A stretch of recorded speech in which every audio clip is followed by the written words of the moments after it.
Okay, let's get started now. The next topic is VPC. This is a very important topic in GCP cloud or in any cloud provider. VPC stands for Virtual Private Cloud. Private Cloud provides you a private network inside a public cloud. So you know that in all the data centers, or if you have your own data center or servers configured, you will have to configure a network, right? That network is responsible for connecting your system to your servers, and then from one server to another server, and then you use a firewall to allow the traffic from outside the world or from between the servers. So you you have one network that you configure on your on-prem environment, and that network is private to you. No one else from the outside can connect to your network because it's safe and secure. Similarly, all the cloud provider provides you a separate network. You can create your own VPC inside a public cloud provider, and that VPC, virtual private cloud, will provide you a secure network. Only you can access it. No one from outside can access your your PVPC. So global private network in GCP is a virtual private cloud.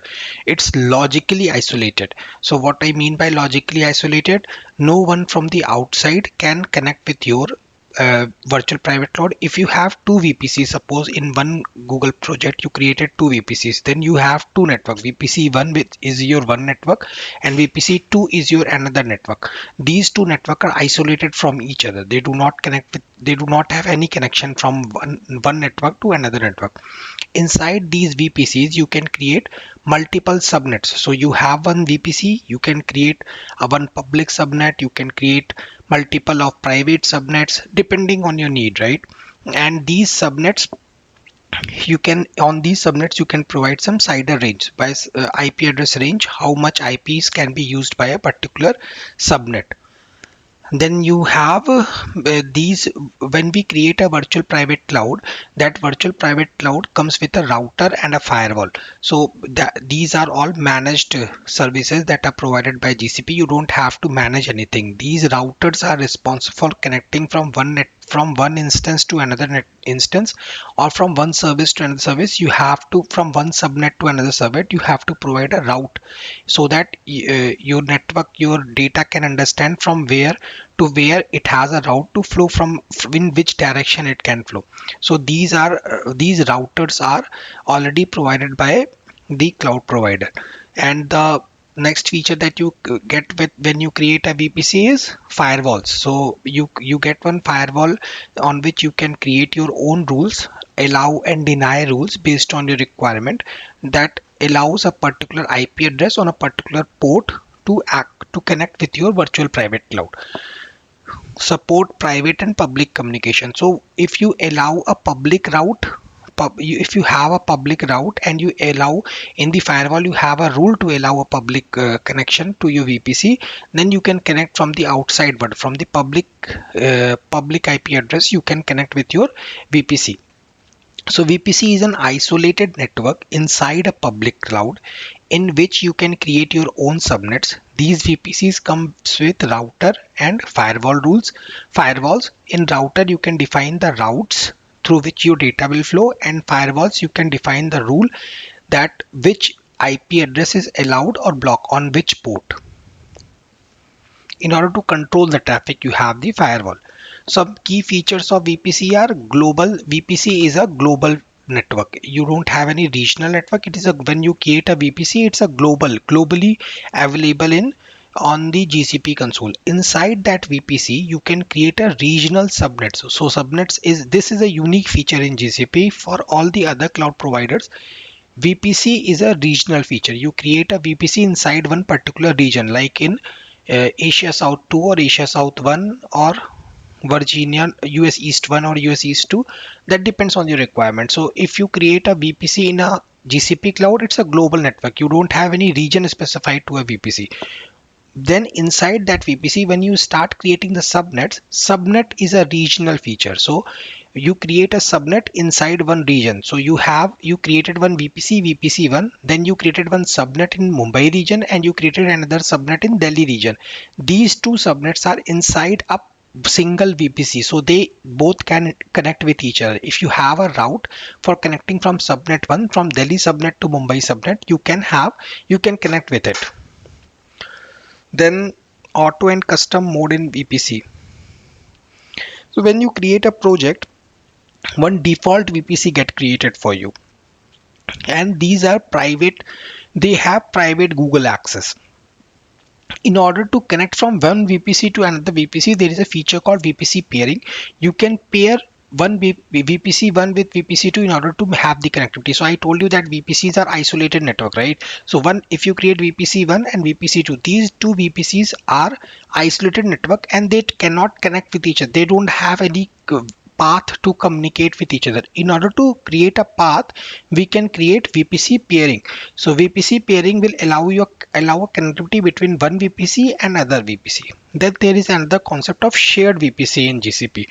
What do you mean by shared VPC? Suppose you have one organization. In that organization, you want to dedicate one project for creating a networking resource. You want to dedicate one project for creating a compute resource. You want to dedicate one resource for creating a managed services like cloud SQL or any other, or for AI services, suppose. So what you do, you will have one project. In that project you will create a global VPCs, shared VPCs. Those shared VPCs will be shared in the other projects. Once you go to project one, suppose networking project, you create a VPC and you share that VPC with the compute project. So in the compute project, once you start creating the VMs, you can see that shared VPC will be available for you to create your VMs. When you create any resources, you need a VPC. You need a subnet range from where the IP address will be located. That resources will be inside your isolated network. That particular, suppose you are creating a cloud SQL, if you are creating a app engine, or if you are creating a compute engine, those all will need a particular subnet or a network in which that resource will be created, right? If you on your on-prem also, you have one network. In that network you create one VM, right? So that VM will belong to your network. Similarly, in VPC you will have subnets, and inside that subnet you will create a compute engine. That compute engine will use the IP address or the CIDR range which was allocated to your subnet. And inside the VPC subnet 1 and subnet 2 you can connect. Suppose in VPC 1 you created two subnets, subnet 1 in Mumbai region, subnet 2 in Delhi region. Then you created two VMs, Delhi VM and Mumbai region and Mumbai VM. These two VMs can interact with each other if you provide a route and if you have a firewall rule. So you understand the concept of shared VPC. Shared VPC is centralized network across the project. So if you create one VPC in one particular project, and you can share that VPC within your organization, and all the other projects in the organization will be able to access that VPC. So firewall rules. This is very important. Firewall rule is a stateful rule. Firewall, when you create a VPC, a firewall get created. In that firewall, you can define your own rules, which all IP addresses and on which port the traffic will be allowed. These firewall rules are stateful in nature. What it means is, if you allow an inbound rule, outbound traffic will automatically be allowed. So if you have a web server, suppose you have one VPC. In that VPC you have one subnet which is in Delhi region. Then you created a VM inside that Delhi region. So that particular VM is a web VM. So if a web server is created inside a Delhi region, and someone from Mumbai or from North Virginia or from Asia or from Europe wants to access your web server, there should be some firewall rules, right? That firewall rule should allow an inbound traffic to your particular on your VM. We should allow a firewall rule that any traffic coming from Europe region should be allowed should be allowed on your VM, on your web server, right? So you allowed a HTTP traffic on your virtual VM on your web server that you created in Delhi region. Now the traffic is coming from Europe to Delhi, and you have a firewall rule, port 80 is allowed from Europe Europe particular IP address, Europe IP address, that port HTTP traffic is allowed. HTTP traffic can come through the firewall rules. Now, once the web server receives the request from Europe region, it will send the response. That for that response, you don't have to create any rule. That is automatically allowed. So if you allow an inbound connection, outbound connection is automatically allowed. That's what it means by stateful. Allow and deny based on tag service and service account. So in firewall rules, in GCP, for once you create a firewall rule, you can define a tag. Tag is a kind of name that you can give to your firewall rule, and once you apply that tag to any resource, that rules get applied. So if you are creating an HTTP rule, you can create one tag as web tag, and once you allow that web tag on your compute server, on your web server will start interacting on HTTPS traffic. Applied at VPC level, I already told you firewall are created inside the VPC, and these works at a VPC level. Elevated before the traffic, evaluated before traffic reaches to the VM. So since the firewall is ahead of your VM, right? Your VM is inside the subnet and your firewall is at the VPC level. So once the traffic is coming from Europe, it will first connect with the firewall. If there is a rule allowed, then it will go inside the subnet and connect with your virtual server. So this is high level what VPC is. Then let's come to compute engine. So what is compute engine? I have been from the first slide, from the first lecture itself, I am telling you about compute engine. Compute engine is a kind of virtual machine that gets created on any cloud provider. It's a kind of IaaS service, infrastructure as a service. I told you at the time of when I was explaining about IaaS, infrastructure as a service. Virtual machine is a kind of infra that you create inside your VPC, inside your subnet. So it's a IaaS service. Custom machine types. So you can, in GCP, in all the other cloud providers, like in AWS, you have particular instance types like T3A medium, T3 small, TX large, M6 large.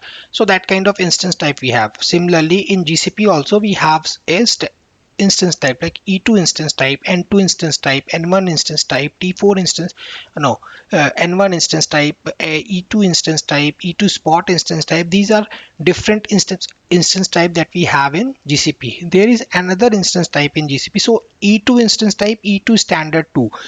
We have one value E2 standard 2. It will have 2 CPU and 4 GB RAM. So E2 standard 2 is 2. N2 standard 2, it will have a standard value, standard RAM and CPU combination. But in GCP, there is a possibility of creating a custom VM. If you want 7 CPU and 13 GB RAM, then in there also you can provision this configuration in GCP. But in other cloud provider, you don't get that custom option. In GCP, we have a custom machine type option. You can create your own custom type of machine based on your requirement of CPU and RAM. Virtual machine supports both Linux and Windows. So you can create both Linux machines and Windows machines.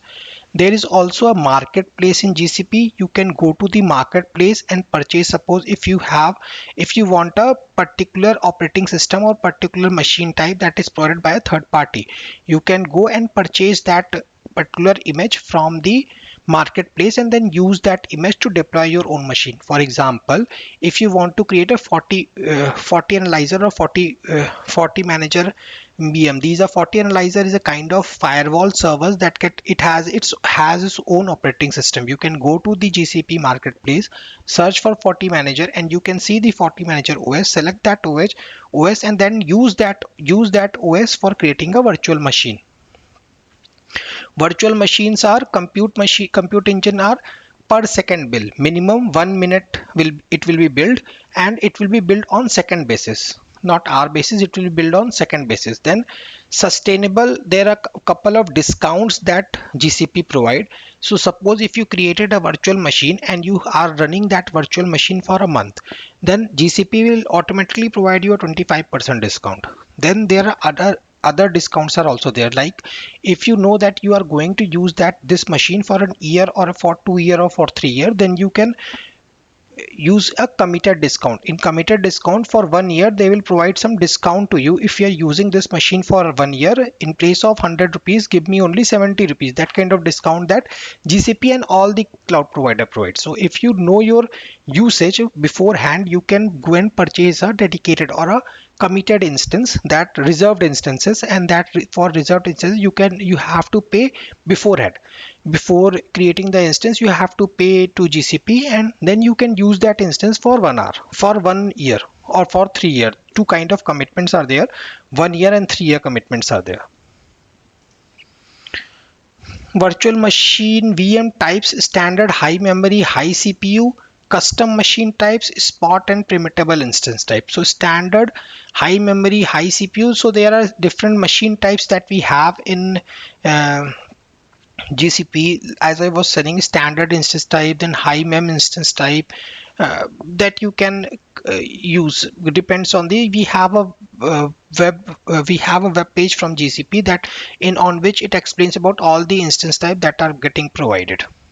I can show you that web page. So if you see here, right, this is on Google machine resources. If you go and search on Google, so you can see high mem CPU, standard instance type, predefined machine types, mega mem, ultra mem, high performance. These are different kind of instance type that you have in GCP. So this is one general purpose workload. You have N4, N4A, N4D, N2, and N21, C4. These are general purpose instance type.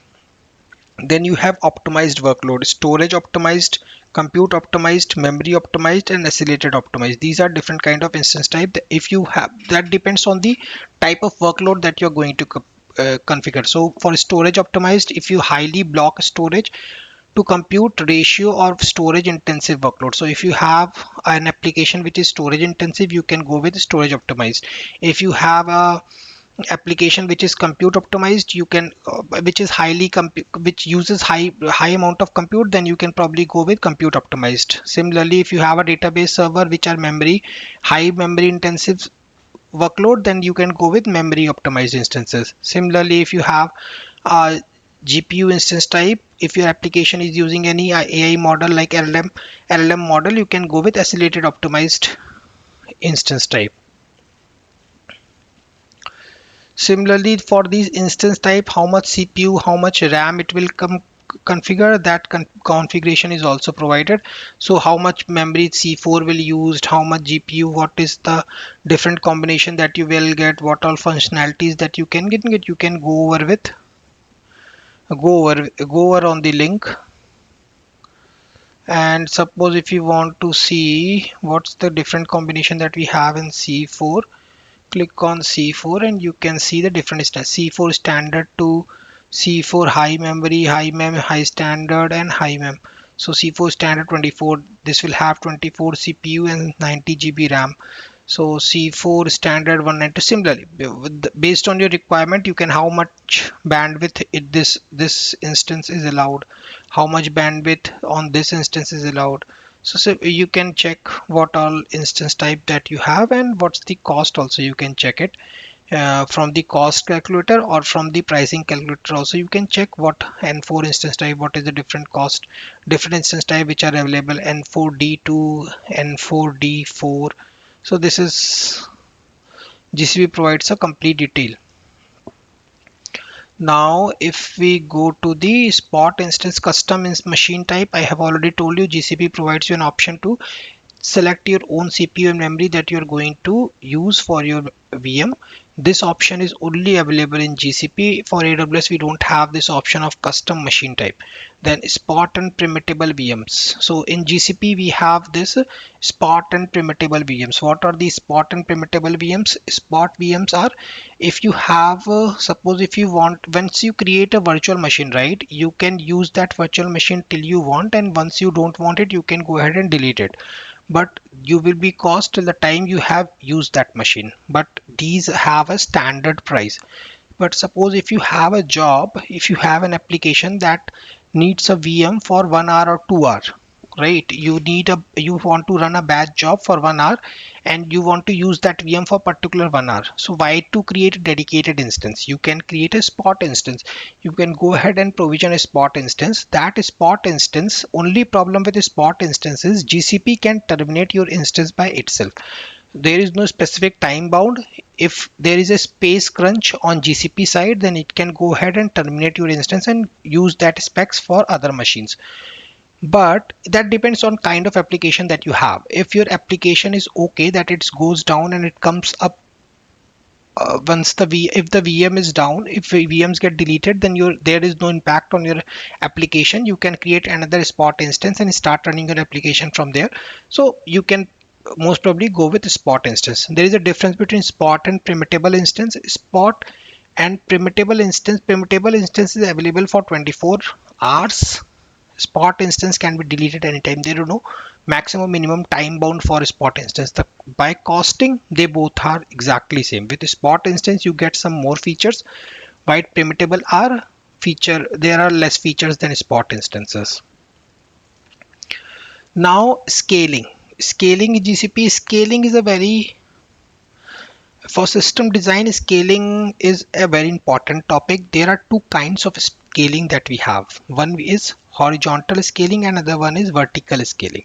So what is horizontal scaling and what is vertical scaling? Horizontal scaling is when you increase the spec of your specs of your compute engine. Suppose you have a compute engine of 4 GB, 4 CPU and 16 GB RAM. Okay, now your workload, and you are running your application. Your application is live and the workload on your server is getting increased. So what you can do, there is two options. One option is you can increase from 4 CPU and 16 GB RAM. You can increase the spec. You can make it to 12 and 8 and 32. So you will have 8 CPU and 32 GB RAM. This is vertical scaling. You are increasing the size of your current VM that you are using. You are increasing the size. So that is vertical scaling. What is horizontal scaling? You have 4 CPU and 16 GB RAM. You create another server with 4 CPU and 16 GB RAM. You create another server. You create two more servers with 4 CPU and 16 GB RAM. Now this is horizontally. You are scaling horizontally. You are creating another servers. Even though with 4, from 4, if you are going to 8 CPU and 32 GB RAM, your workload is getting satisfied, right? You have your workload got increased. Now you have enough capacity to manage your load. That is one way of scaling. Another way of scaling is you create another machine of 4 and 8 CPU. Now 4 4 8 and then 16 16 32. So you have the same specs, but in horizontal scaling you have two different VMs. In vertical scaling, on the same VM you increase the spec and make it as bigger VM. These two scalings, for horizontal scaling you need a load balancer. Since you have the identical VMs, you created two VMs. Now in order to transfer your load from some load should be transferred to server 1, some load should be transferred to server 2. So you should have one load balancer on top of your VM. So the request will be received by your load balancer and it will distribute the traffic to server 1 and server 2. Okay, that is in the case of horizontal scaling. And then horizontal scaling is created by using managed instance group. I will show you in the demo what is managed instance group and how we can create it. And in vertical scaling you don't need any load balancer. You have a single VM, you are increasing the CPU and memory, and then you can use it. You don't need a load balancer. Now let's come with the load balancer. In the case of horizontal scaling, I told you need a load balancer. Load balancer is used to distribute the traffic between different VMs. So if I give you a particular example, as like, let's take an example of Amazon or Flipkart. So Flipkart, suppose I created one website, and on similar website similar to Flipkart, and then I started selling books or laptops or anything. Suppose I have one company of which sells shirts or t-shirts. I put that shirts and t-shirts on my website. I created my shirt website and then I put my request there. Now at the time of Diwali, everyone goes to the websites and purchase your t-shirts. This Diwali, your website is live and it's very famous. Everyone is trying to access your website and purchase your shirt or t-shirt. Since the load on the VM on the web server where you have hosted your website is getting increased, so every user will face some slowness. There is some particular limit how much data a particular server can consume, right? If you have a 4 CPU and 16 GB RAM, there is a particular limit number of requests that a server of 4 CPU can consume, right? So one option is on at the time of Diwali, I increased the spec of my server. I made it from 4 CPU, I changed it to 16 CPU and 64 GB RAM. Now I have a bigger server and I started adding request is coming fine, and now it's good. I can Diwali celebration is completed. Now since at the time of Diwali everyone purchased a shirt and they gave a good review. Now New Year came and now uh, more traffic, you got more traffic at the time of Diwali. Suppose 200 users purchased from your website, and at the time of New Year you are seeing a spike from 200, it's going to 250, it's going to 300, and then as so on. Now one option is you can start again, you can increase the spec of your server and then use it. But this increasing the spec of your server, it's a manual process, right? You don't know on which time, at which point of time, or at which hour your traffic is increasing on your server. So it's a manual process, a tedious process. The best way is to create a horizontal scaling. You have one server of 4 CPU and 16 GB RAM. You created another server of 4 CPU and 16 GB RAM, and you created a load balancer on top of it. Now all the traffic is coming to load balancer, and load balancer is distributing that traffic to server 1 and server 2. Similarly, that at the time of Diwali you have two servers. Now at the time of New Year the traffic got increased from 200, it increased to 300. Now you created another server, server 3, with 4 CPU and 16 GB RAM. Now once the Holi come, you created another server, 3 servers, and as the traffic goes down you keep on deleting those servers. So that is a scaling, and load balancer is used for distributing the traffic to multiple instances. Global load balancers are of global and regional type. These are managed services. You don't have to manage anything in the case of load balancer. You don't have to give up period notice to GCP. You can just go to the GCP console and provision a load balancer and start using it. It's highly available service and fully managed. You don't have to manage anything in case of load balancer. Types of load balancer, there are mainly two types of load balancer. One is the application load balancer and the other one is the network load balancer.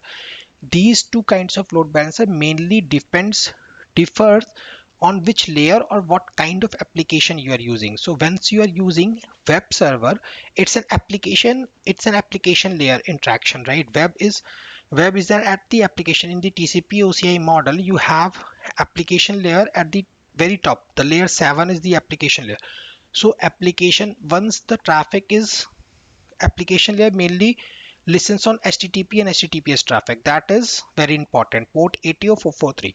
So these are the only two traffic, these two ports on which application load balancer works. Mainly all the websites, all the applications that get created are based on HTTPS traffic, right? You connect with your all the websites using HTTPS only, HTTP and HTTPS, and these are SSL termination. So these are secure by creating SSL application. So application layer is a layer 7. Load balancer works on HTTP and HTTPS traffic. They have SSL termination, and there are some advanced features based on the routing, based on the folder, or based on the options that you give. It will keep on you have multiple options that can be configured in the case of application load balancer. Network load balancer works on TCP and UDP port. So other than HTTP and HTTPS, if you have any traffic coming on any other port other than HTTP and HTTPS, then you need a network load balancer. Network load balancer works on the network layer, that is layer 4. It works on TCP and UDP, and it has high performance. Then network load balancer are of two types, proxy and pass through. So what is proxy and what is pass through? So in case of proxy, right, you have the load balancer at the top, you get the request from the web. you get the request from the internet or you get the request from anywhere, you have a network load balancer. That network load balancer will encrypt, or it will terminate your request at the network load balancer and create a new request. New request will be created from the network load balancer, and that new request will have the IP address and details of the network load balancer. That will have a proxy IP. That proxy IP will interact with your application or server, get the request, go to the network load balancer, and then send it back to the original customer which has requested it. So in case of proxy, the termination get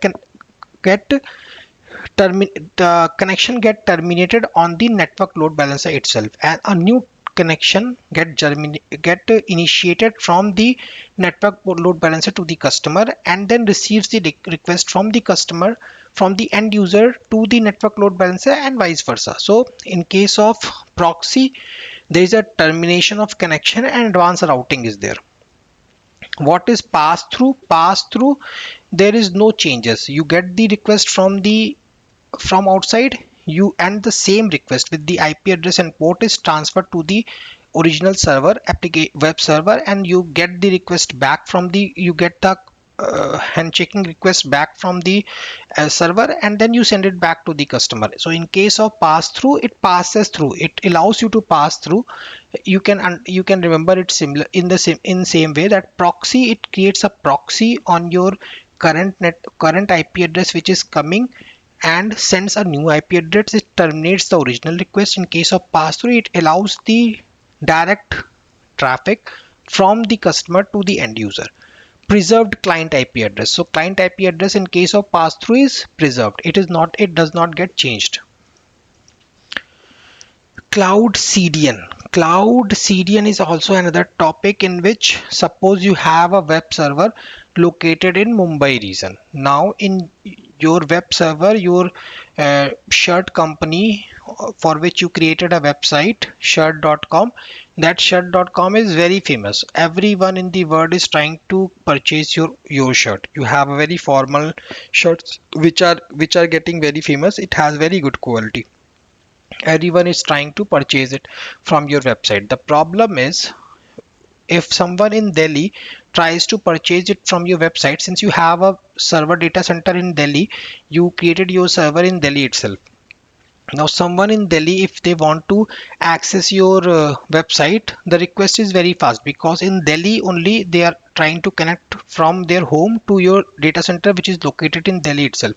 So the traffic, there is no distance is very less, so the traffic is very high, so the speed is very high. You can, as you send the request, you receive it from Delhi itself and you put your order. Now someone in America wants to purchase the same shirt. The problem is, once they are trying to reach to Delhi, first they have to reach to Delhi and then get to your server to purchase the website. There is a distance, right? So this distance will cause a latency. So there will be a slowness. He has to send his request. That request has to travel all the way from America to India to Delhi, and from Delhi the request should go from all the way to America, and then only he can purchase the shirt. This, in order to solve this problem, we have a concept of Cloud CDN. Cloud CDN, what it does, so GCP has its own location and edge location, right? I told you that they have different locations, different regions are there. So once you purchase this Cloud CDN service, it will reduce the latency. Someone from America, once they try to purchase that shirt from Delhi, once they open that shirt website, your data will get cached and it will kept it at their own location. So they don't have to connect directly with the Delhi server. They can use the America server itself, the Cloud CDN server itself, and get the request, give the request to the Cloud CDN and receive the request from America itself. So caches content closer to the user. So it caches the content from, so that CDN, what it will do, it will cache the request from Delhi, it will cache it into America, and then people in America can directly interact with CDN. They don't have to come directly with Delhi. Reduces latency. Since the distance get reduced, the latency will get reduced. Improves the performance and works with load balancers.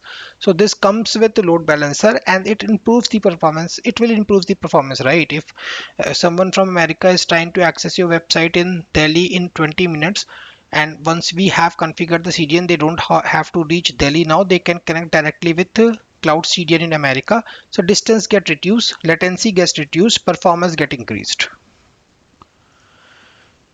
Cloud DNS, managed DNS service. So what is DNS? First we have to understand that. So in our computer world, right, you don't have every server, every service in cloud or in on-prem, also in any cloud, every service will have an IP address. Through that IP address only the internet works, right? That is a fundamental topic, fundamental thing, that every resource, every computer or IT resource will have their own unique IP address, and using that IP address the data will flow from one direction to another direction, finding its appropriate IP address to which it reads.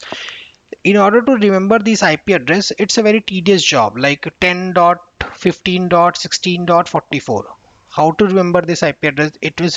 You will forget it. So in order to fix this problem, a cloud DNS is used. What DNS does? DNS maps your IP address with a particular name. So like google.com, if you do google.com, the google.com has its own IP address. If I show you, you might have heard about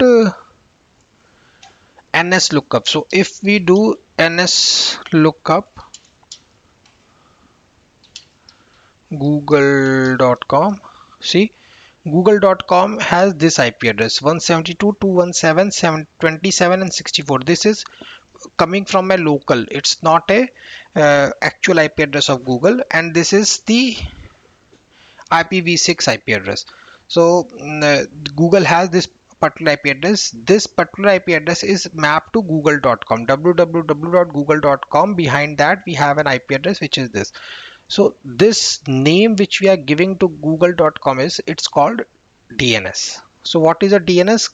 And then every cloud provider has its own DNS service. GCP also provides a cloud DNS service, which is a managed DNS service. It provides a high availability, low latency, and domain management. But domain management, actually you can create your own domain and then start using that domain to configure it. So domain management get very easy with using when you are using cloud DNS. So cloud DNS can be configured. It can be an individual entity, or you can interact or have a connection from cloud DNS with your on-prem DNS and then sync it.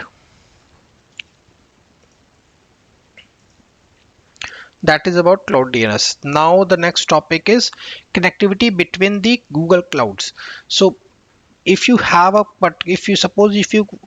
a GCP project, inside that GCP project you have particular VMs.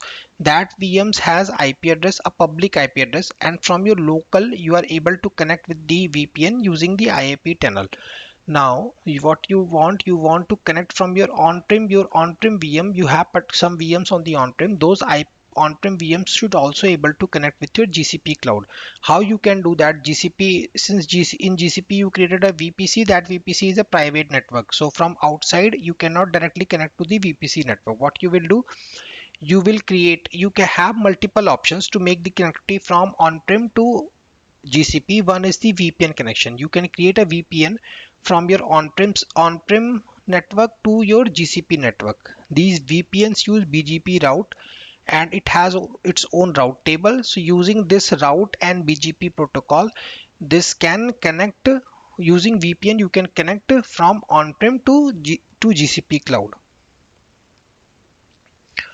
Now other one is peering. Peering I have already told you, VPC peering. So if you want to connect from to your GCP cloud network, one option is using VPN. With VPN there are some limitations, since it works over the internet. It uses the BGP protocol, which is a safe and secure, but it works over the internet, and the data transfer rate is also very low in case of VPN, so you will feel some latency. Other option is peering. So what is peering? Peering is connecting your cloud network with your on-prem network by using the peering term. So by peering, they create a bridge between VPC1 and your on-prem network, and using this bridge you can send the data or receive the data. This is peering. What is carrier peerings? You don't want you have, and these peerings can be done to a particular locations on which peering services are available. Now what is carrier peering? If you want to use, suppose you are in Uganda or in any remote area, and you have your own office and you want to connect to the VPC particular network that is already created inside the VPC, inside the GCP. So in order to connect to the VPC network, what you will do, you can have carrier PVPC, and this carrier VPC is if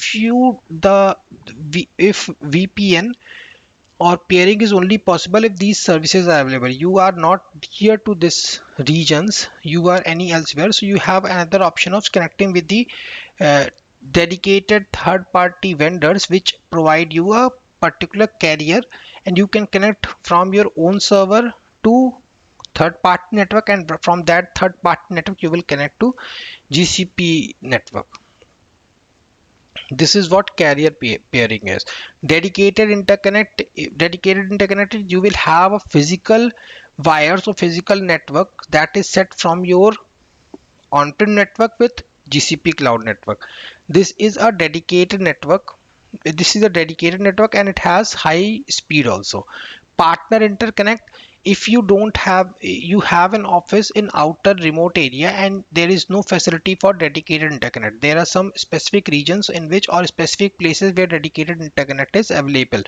But if you don't have a dedicated interconnect in your region, what you can do, you can connect with the partner.